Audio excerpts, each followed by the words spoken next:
Hi, this is Eric Martin, Report Game Geek. I'm here with Julia Ahern from Greenbrier Games. Hello. Looking at Zpocalypse 2, Defend the Burbs, which we have some components out here. You're saying you're setting up for a single player.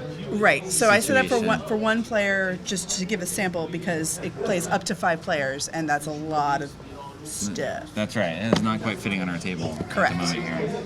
I get from the title what we're trying to do. Yes. Yes. The Burbs. Yes. How do I go about doing that? All right. So you start off with a squad of survivors, and primarily, I've got some of the more experienced players. You usually start with some of the newbies, the people who lived in the suburbs who didn't get the brunt of the difficulties that our first Zpocalypse, who were in the urban setting, Okay. a little tougher, a little more serious, had. So they get the first real wave of zombies coming out at them, and they are going to try to defend themselves. So All right.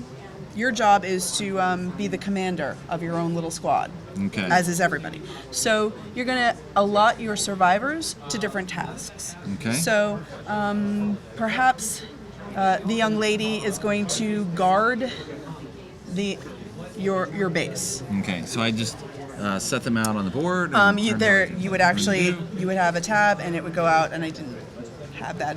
It should be Okay. here. So you would assign that, and then perhaps he is going out scavenging, so you would assign him to that slot. This gentleman, actually, he is pretty good He's at good with fighting, knives, so yeah, maybe so- he is actually the one that you change your mind. Maybe you really want him to be the one that's going out scavenging, and he's pretty good with or at least he has some experience with mechanics. So you're going to send him to start doing some building.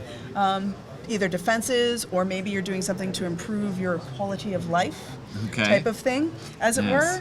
were. And Zoe, she was hurt the night before. It was a rough combat session, so she's in the She is infirmary. just out. Okay.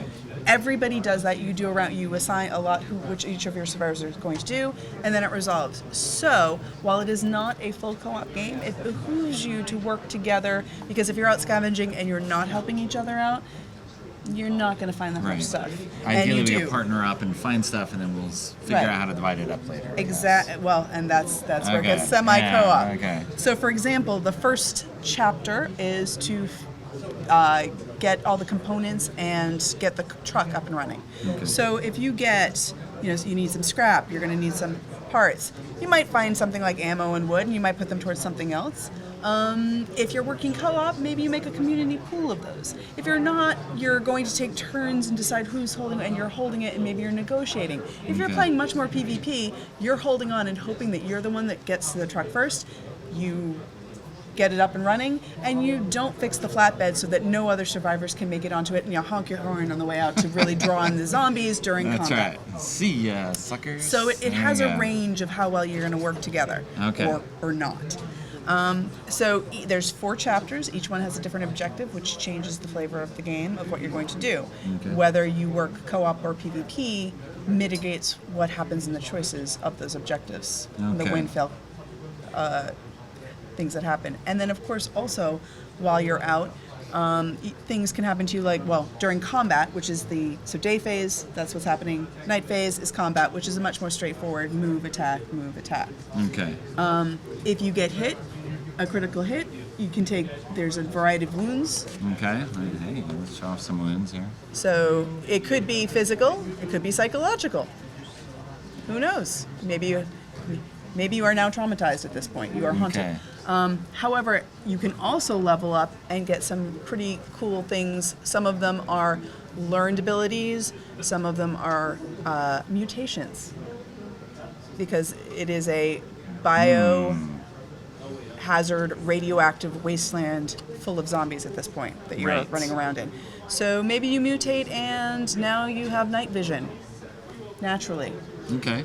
However, the other problem with that being, the zombies can also mutate. So you get your generic flavor zombie, and then you also get your big boss, and he's got somebody's leg as his club. Okay. He's delightful. So I just like the thought of a generic flavored zombie. generic flavored zombie Yes. It's very tastes like vanilla. chicken.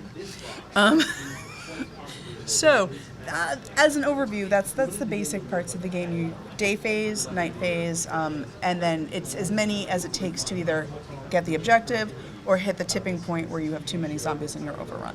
Okay, and you all lose at At that point, so you can all lose, or you can have only certain individuals win, or you Okay. can have everybody win. Okay, depending on how you're Playing it. Okay, all right. There you go. Anything else? Is that overview? That's a pretty good overview, I think. Zpocalypse 2, Defend the Burbs. All right, thanks, Julie. Thank you.